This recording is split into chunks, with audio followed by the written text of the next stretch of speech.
AJ, you got genital warts. That's the first thing recorded. Did that really just record? Yeah. It is recording. I just huh? pressed play. You have to sit up. Why? Because you're like being drowned in the background. Eat my hi, everybody. I guess that's the best way to start an intro. Yeah.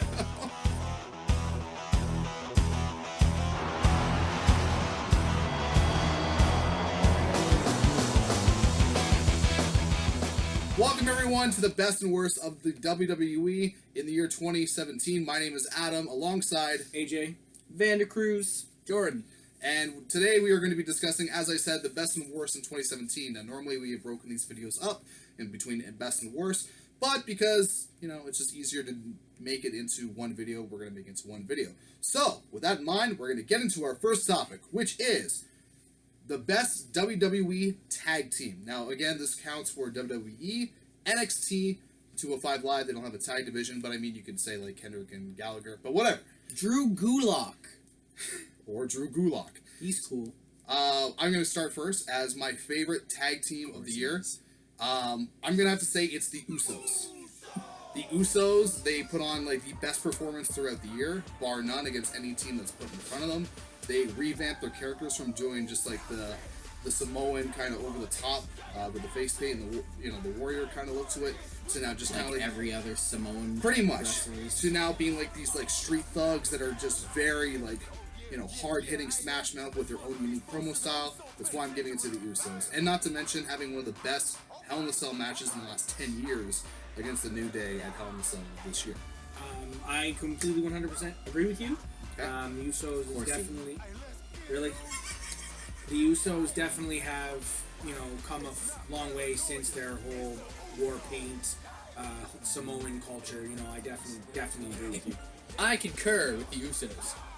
All right, so No really any more reason I could say that hasn't already been said. okay, so are we doing a straight shot, or are you saying something different? Alright, save the best for last. Yeah, I was gonna pick the Usos as well, because before I didn't really care about them. Don't get me wrong, they've always been good, but they weren't really doing anything new for the last few years, and they just kind of were there, in my opinion. But this year, their whole feud, not just the Hell in a Cell match, their whole feud with the New Day really revamped them, resparked them. They needed to go heel, they needed to do something fresh, and it's really been working out for the Usos. Now we're going to do, ladies and gentlemen, the worst tag team of the year for the WWE. My pick is going to have to be the Hype Bros. Stop stealing my picks. No, we just... Great minds think alike then, if that's the case. Hype Bros literally couldn't do much because of Zack Ryder being injured, and Mojo Rawley, you know, won the Battle Royal at WrestleMania for no apparent reason. That did a lot for him. Which did nothing for him. Their tag team chemistry is just bland. I don't like them as a team in general. It just seems very fake and forced. Their matches that they had with other teams when given the opportunity to actually prove themselves.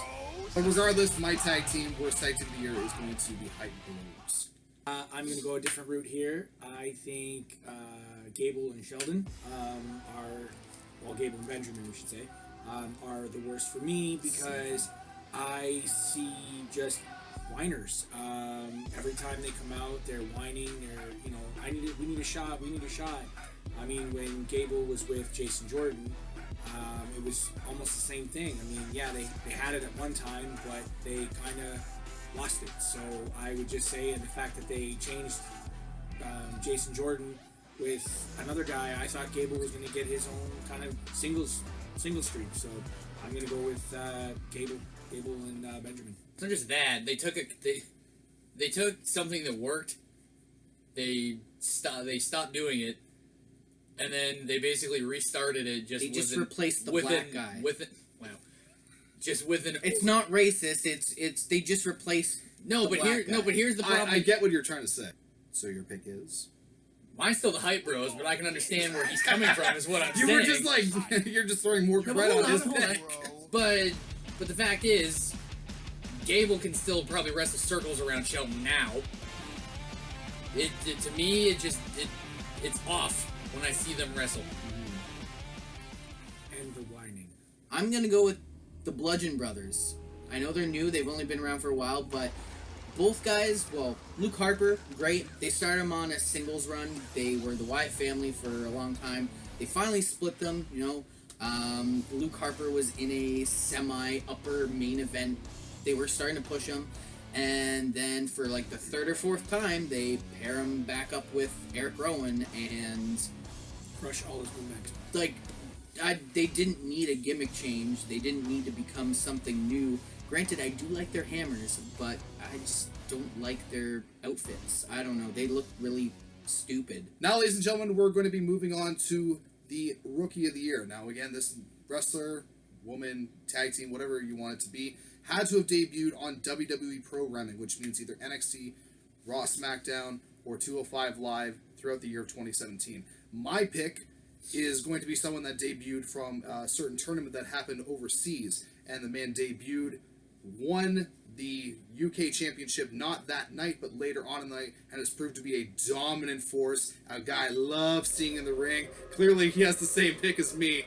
It has to be Pete Dunne, the WWE UK champion. But he didn't win the tournament. Tyler Bate did. He did not win the tournament, but the amount of publicity that guy got of just from being so over and so popular, his incredible pay-per-view match that he had with Tyler Bate that stole the entire show, like that happened during the summer this year. Yeah, I'm gonna go with that one as well. Is that just your pick too? You just jumped on it. He just jumped on my thing, man. Alright. So, yeah, I'm definitely agree with Adam as Pete Dunne dominates the ring. Anyone who he's, you know, put against, Angelo More, you know, taking and winning the title, UK Championship from Tyler. Definitely, and just all around awesome wrestler. I love watching his matches. Yeah, I go with Pete Dunne. Alright, well that was easy enough. Well, I mean, really, when you really think about it, Who else? has there really been that hired many? this year? Yeah, like, there's been a few hirings. I mean, you could say Adam Cole, but he's like just got started. You could have said Adam Cole. Well, he just got started though. I know. So, I mean, you could him. have like said him. there's Aleister Black. We mentioned off camera for him. Like I said, Pete Dunne. The entire any of the women that debuted during the Mae Young Classic. Yeah, but to me, to be like so- Rookie of the Year, you So should have a Tarzan. lot more than a couple of months under your belt. Yeah, I'll go with Pete Dunne. Pete Dunne's carrying the title right now. I mean, you can't really go wrong. during that pause, it'd be like a 2 hours today time. I'll switch things up, and I'll go with Aleister Black, because he's Dutch like me. He has a badass theme song, You're Dutch. VANDER, and he has a cool entrance, and he had one of the best NXT matches that I've seen this year, feuds with Velveteen Dream, AJ's favorite wrestler. Say his name. Yeah, Say I like. his name. He's great. I mean, I knew him beforehand as Tommy End, and he always had great matches. I like Not his shit, style. by the way. That was his actual hand symbol. If anyone doesn't know. Well, I imagine the very few people that might watch this know wrestling. So, yeah, no, like he has a really cool, unique style. I'd have to go with him because there's not a lot of people to choose from, but he deserves it. Next category we're going to be doing is the Fall from Grace. Now, this individual had to have been in WWE, NXT, 205, whatever. They could have been in there for a certain amount of years, but regardless, they're not a rookie. And there's someone that we're very high and praised for a number of years, and we just really, really liked as individuals, but they've just let us down in the year 2017. Like, they were so high up in, like, people that we thought were going to be, like, high potential, like winning Rumbles, main eventing WrestleManias, doing whatever. And it's just, they floundered and flat, and based on either matches or storylines or promos, they just don't deliver in the way that you want them to. My pick for the Fall from Grace Award is a man that I was huge on when he first came out from NXT, came out from WWE. He had different incarnations, but the fact of the matter is, he doesn't win when it counts. And unfortunately, it's the man of the shirt that he's wearing right now. It would have to be the Eater of Worlds and former WWE champion this year, which is even crazier, Bray Wyatt is my Fall from Grace. My Fall from Grace is definitely a guy that I, got behind and really enjoyed watching his matches, whether, when it started on NXT and then move up to the main roster. I'm gonna have to go with Finn Balor. Just in the fact is that Didn't see that coming. he Told you was before we started he filming. was the first Universal Champion. Yes, his shoulder injury took his momentum and just killed it. But recently, the last match I saw him, he was wrestling Kurt Hawkins. And most people know Kurt Hawkins with his massive losing streak. Obviously, he lost. Exactly. Who? I'm just kidding. But that there says 1,000 things to me as a Demon King fan. Just the fact that he is now wrestling kind of really low people on the totem pole. I don't know if they have big. Hopefully they have big plans for him. He had a mini feud with Goldust Yeah, that there really in hurts. 2017. Yeah, Like that hurts. Not to mention your fall from grace and my fall from grace. Like had one of the worst potential Exactly. feuds and matches that could have happened. Exactly. Like between the with the whole Sister Abigail thing. It's just, And we all know. who to sorry, blame. bro. We all know who to blame. Vince McMahon. I was gonna say the writers, but okay. Vince McMahon hired the writers. Well, you blame Seth Rollins for killing his momentum with that buckle bomb and it destroyed his shoulder. Touche.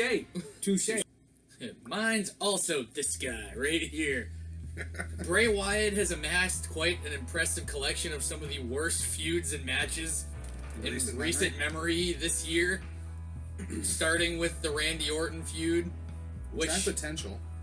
it had potential. They took some risks. They did some very outside the box things. House match.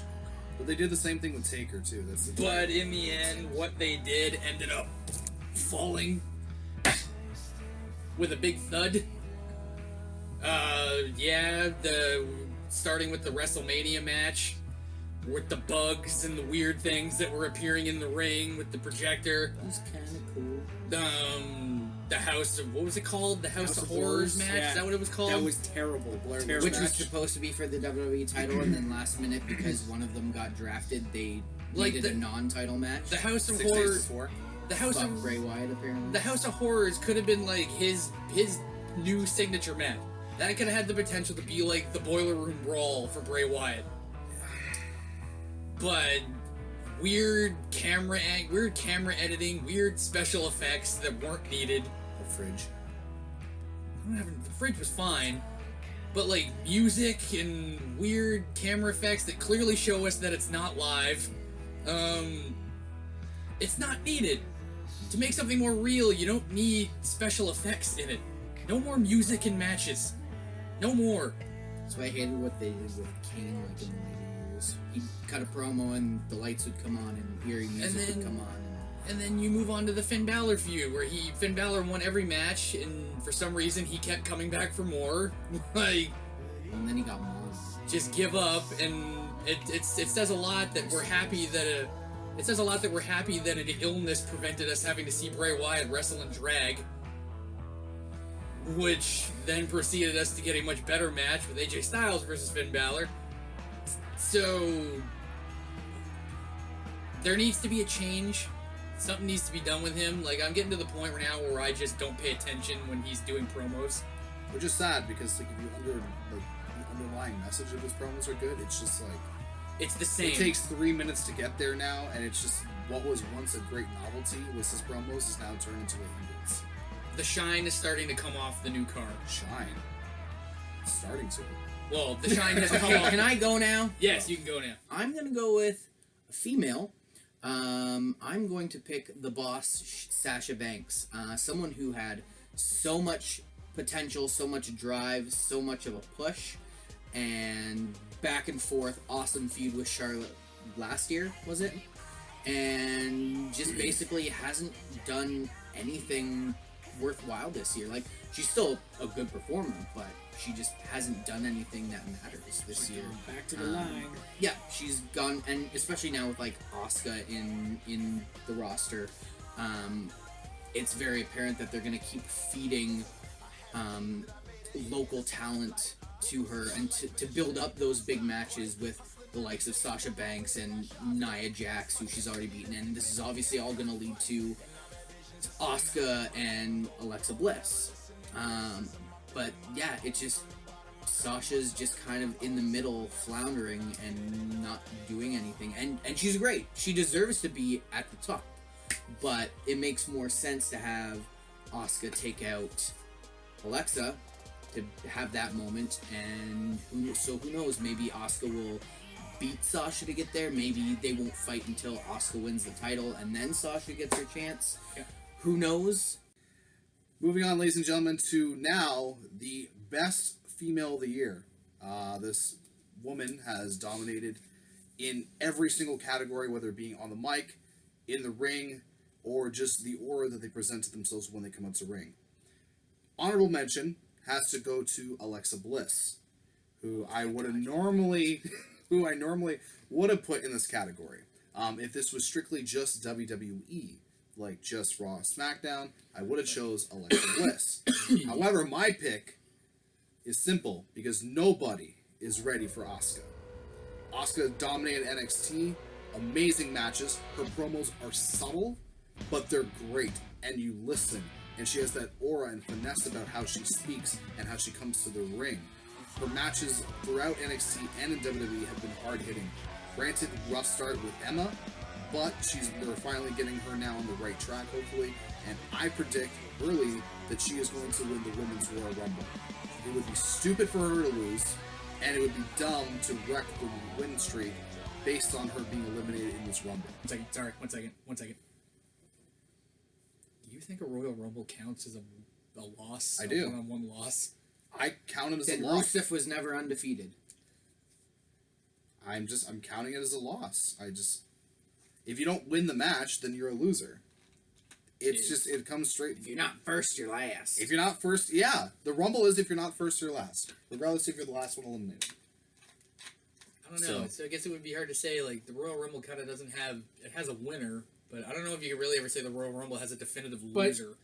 This person wins the Royal Rumble, defeats 29 other men. But or 29 other let's go this route. But not necessarily, because that person didn't eliminate everyone, so really they could have only beat 2 people to win the Rumble. Let's look at it like this, though. I see where your points are coming from. Okay. And they're both 50-50, you know. You're going to have some on the side, some on that side. But isn't it a win for all of them? Because this being the first ever Royal Rumble, even though people are going to get eliminated, they're going to have their names. Oh my God, you Boy Scout, just do your pick. I mean, this part's all getting cut anyway. Pretty much, yeah. My pick is going to be the Queen, Charlotte Flair. Now, exactly. Now, I find her mic skills, of course, I mean, look at who her father is, really. Like, there's no... You know, there's no difference between the two of them. She's just got longer hair. No.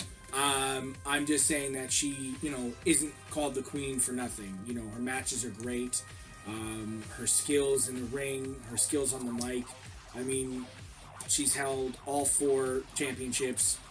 NXT, Divas, Women's Raw, Women's SmackDown now. So, I mean, you know, she's basically leading the pack for the women, and I cannot pick anyone else but her right now. I know you're going to say Alexa, and that's fine. So you can just say No, I'm not. Not one bit. These 3 guys have known how vocal I've been about that. That's a shoot video coming up another day. See, I mean, based on accomplishments alone, you could say her. On accomplishments. Nothing else. Just accomplishments. So your pick? No, but it would still have to be Asuka, though. Because you can't go undefeated, come straight up to the main roster.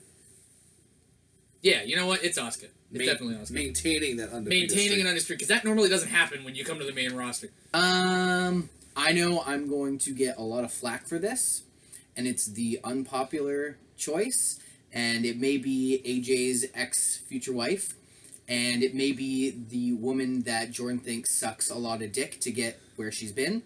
But I'm going with Miss Bliss, Alexa Bliss, simply I'll because. respect you on that. Yeah, my honorable on mention, that. dude. You know what? Look what. You know what? Is she the best wrestler in the women's division? No, fuck no. Look what she's accomplished. None of the other women in the WWE right now can say that they did what she did this year. She held both titles this year. She's the first woman. Now, granted, this part pisses me off a little bit because they're like, she's the first woman to hold both Raw and SmackDown titles. That's stupid because the SmackDown women's title was made this year, was it not? Or was it last year? It was made last year. So it's like Becky won the title. That was like you know, October. like these two titles don't have the long lineage of the old women's titles. So like that's kind of a bullshit statistic. But again, she held both titles on both brands. She's beaten almost everyone on both brands. She's had a very successful year. Convincingly, I like And that. yes, is she the most talented? No, but no one can say that they've done what she did this year. It's just the facts. Same thing of Jinder Mahal being a longer WWE champion than The Undertaker. I'm just digging at you. Wait, the list goes on. We're gonna get there. The statistics, the facts, I don't like them, but he's a longer WWE champion than The Undertaker and a lot of other big name guys who we all love, but he was a failed experiment, but the statistics still shows that he did that. Same with Alexa Bliss. Her statistics show that she had the most successful year in 2017. Moving on, ladies and gentlemen, now to our worst female athlete of 2017 in the WWE. It's going to come as no surprise to these gentlemen on my left and right. My pick is Tamina. Tamina is bland. She's boring. I feel like if this was... she's past her prime, not based on her age, but based on what she can do in the ring.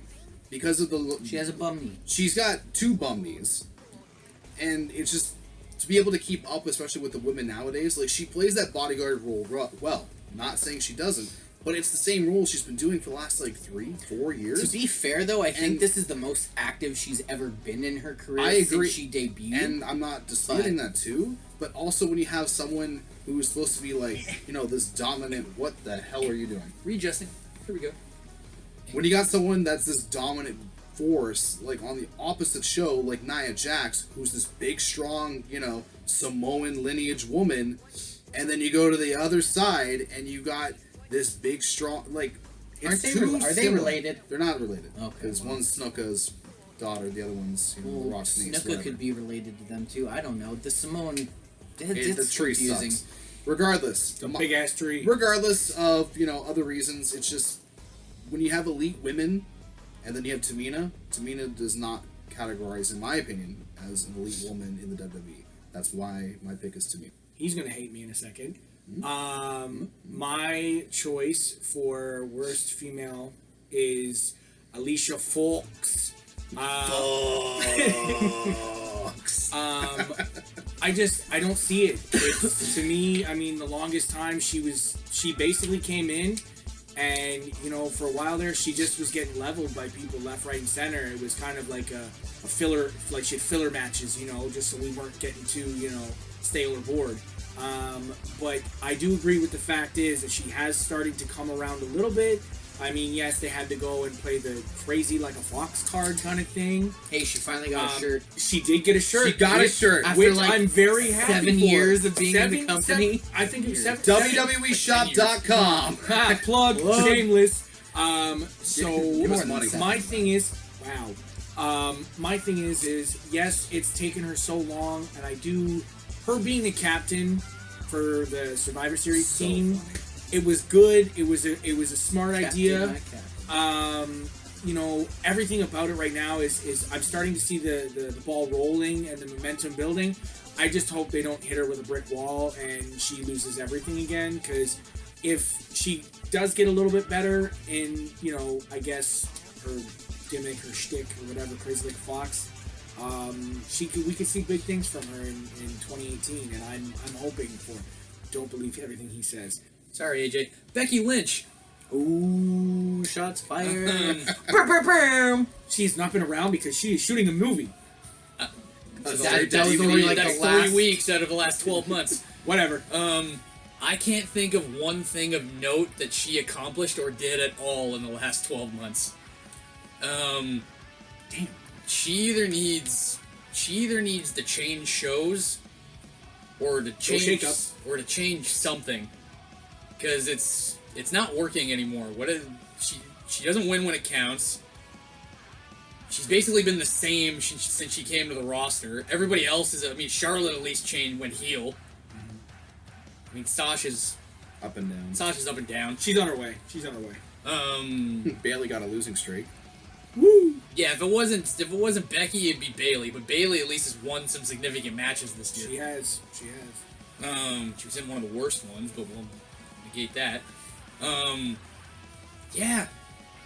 Like when I can't remember anything. She was also the team captain for Team SmackDown 2 years in a row, and she went out lost. first. She went out first this year. 2 minutes in. So Becky, like, what are you doing?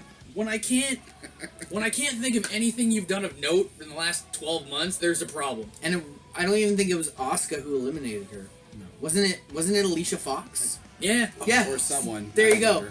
There you go. Yeah. It was. Yeah. My pick is going to be the other woman you mentioned, and it's going to be Bayley. Not because I hate her, just because she had a really bad year. My girlfriend's going to hate me because that's her favorite. But she didn't do anything important. She got pushed in a big feud with Alexa Bliss, and everything was pushing to her overcoming and winning that feud. And then they just shat all over her. She looked like a chump. They made her look terrible, and I don't know what they need to do with her. I don't know if it's a heel turn, because that doesn't really make sense, or just give her more of a fiery, aggressive personality, like push the hugs aside and just get in there with a new attitude and a new, aura for 2018, but something's got to give. I think they're still going to be pushing the her and Sasha breakup, but Sasha is an amazing heel, and I can't see Bayley doing that. So yeah, I don't know, that's my pick. Next category, ladies and gentlemen, is the best male athlete of the year 2017. A couple of honorable mentions. As I said before, Braun Strowman had a hell of a great year. I would also have to say Kevin Owens with like the stuff that he did with Jericho, the Festival of Friendship. Was it that? Yeah, the Festival of Friendship. I said Festival it right. of Friendship. Like his stuff with AJ Styles, like his really good thing that he did with Vince McMahon on SmackDown, which got a lot of publicity and got a lot of the fans talking, whether if it was legit headbutt or not. I think it was. It was. My pick has to be the only pick on this.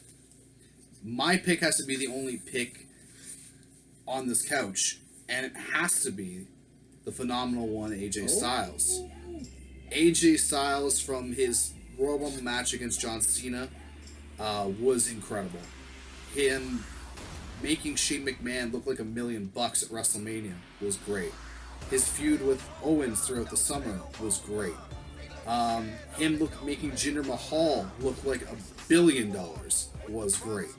And then him also being like the guy that they called in to replace for Bray Wyatt, as they mentioned before, to face Finn Balor, so they can have that dream match scenario, because he is now the new workhorse of WWE and he can get it done in the ring. He reminds me a lot of Bret Hart.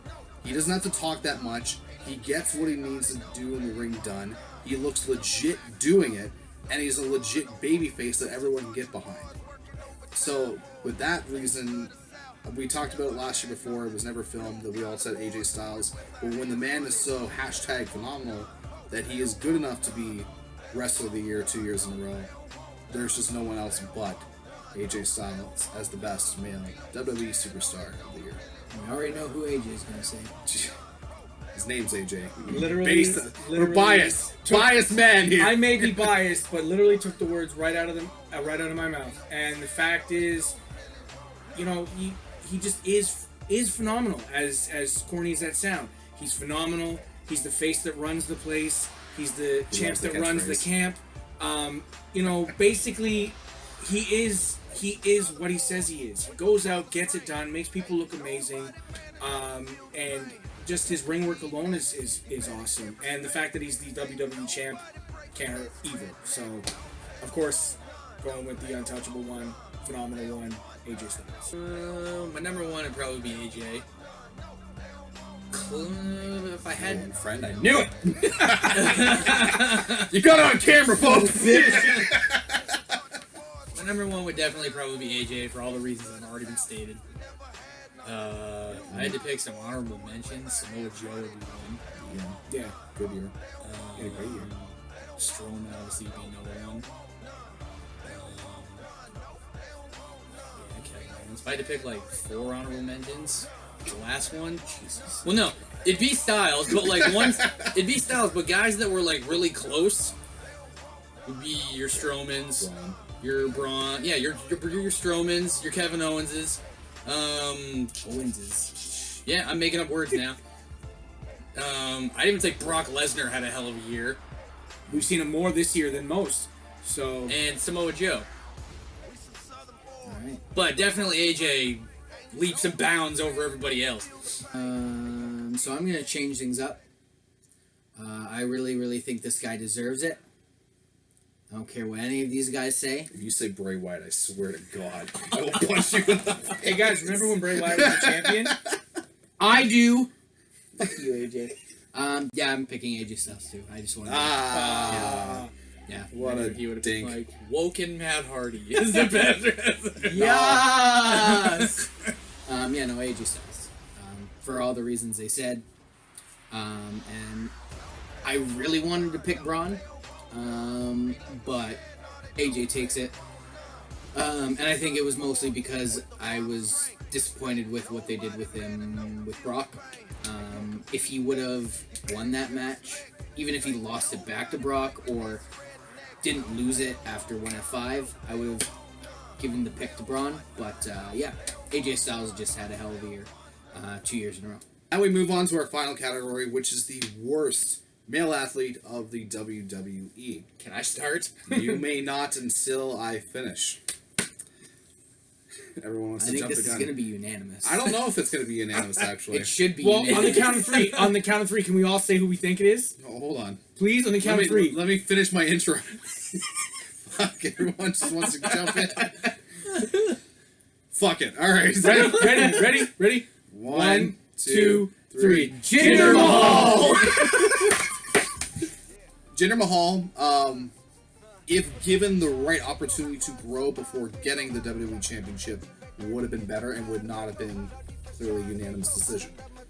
Jinder Mahal was a decent, and I will say decent, WWE champion for one reason, and that is because he legitimately got heat because people wanted him to get rid of the title. Regardless if it was go away heat for some, it was still a negative heat towards having the championship, especially in a time where like most heels that have championships are like, oh, we're not supposed to like this guy, but yeah, he was really good on the mic, or oh, he's just so good in ring. It's just Jinder Mahal, he didn't live up to the One of those things. he didn't Jinder Mahal, as much as he's going to grow from his championship reign, and he's going to have a better 2018 and maybe even win the United States Championship. He's gonna do well.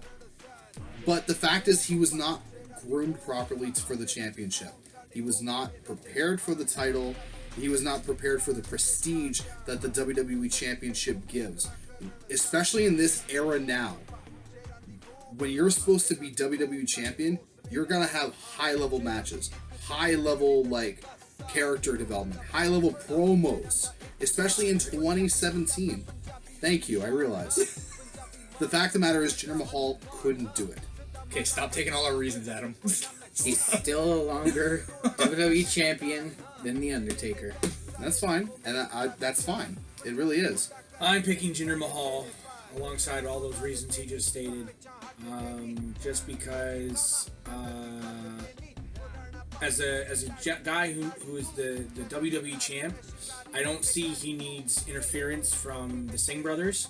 I feel that they did more for him and got a little bit more crowd involvement than the champion himself. So it's kind Every of like match ended the same way. exactly. And But that's the thing. Every match can end the same way, but I don't care about the...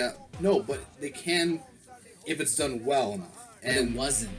No, you're right. It wasn't. But the fact is, like, I can't use the Singh brothers as a reason for not liking Jinder Mahal. no, I'm not using. I think I'm, the Singh brothers are more talented. Especially, than exactly, Mahal. that's what I'm especially for getting doing like the interference Bollywood shit. boys. Like baby. that's like just basic manager stuff, just interfering and costing your guy the win. The Singh brothers interfered with every match. They kept him having the title, and then They just went on to prove that he didn't do anything. Exactly, and the fact that you have that one moment where Jinder throws a temper tantrum and beats up his helpers like the elves they are. By that accounts. And then all of a sudden, the next show, they're trying to convince Styles that they're done with him, and then all of a sudden, it's the same thing again. It's like just ring around the rosy kind of style. And my thing to that is, the Singh brothers should have held the championship than friggin' Jinder, because I can't get behind him. He's lackluster on the mic, and he's lackluster in the ring, and I don't like him. You should not be learning on the job how to be a main eventer. That's something you build yourself up to with experience, like big match experience. You can't just hand somebody the WWE title and say, here, go be a WWE champion. How do I do that? I don't know. Figure it out. Like, he had potential to do, like, what JBL did, but just... JBL had also been a wrestler for, like, what? 15 years. 15, 17 years? I can literally give you Jinder Mahal's career in like 5 points. He came in, had a shitty feud with Great Khali. He fizzled off of TV. No, it was the whole thing. He was married to like the Great Khali's sister or some shit. The fact that I even remember this is sad. And then he fizzled off of TV. They brought him in the three-man band. 3MB, baby. They broke up. He fizzled away. And then he kind of showed up and was doing random stuff. He got on steroids. He has a good build, but like steroids. And then for some reason he was the final two in the Andre Battle Royale. It's like, okay, whatever. And then like, wasn't it like the next week or a couple weeks after that? He's Mojo Rawley won the Andre the Giant Battle Royal, and then Jinder Mahal became WWE champion. Like Jinder should have won the Battle Royal if they were gonna do that. They should have given him like what the fuck moment. Like either one of those guys is what the fuck moment. But not like, only that, Jinder Mahal. First of all, when they made the announcement for #1 contendership, like in a commercial for SmackDown, and they had Jinder Mahal, I literally thought it was a mistake. I'm like, did they put the wrong like graphic in there?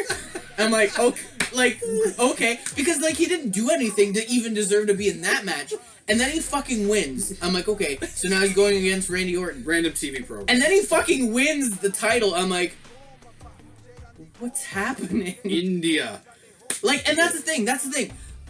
It was a failed experiment. He's not even fucking Indian. Like, obviously, that's like probably his, like his bloodline, but he's fucking Canadian. He's not a true Indian.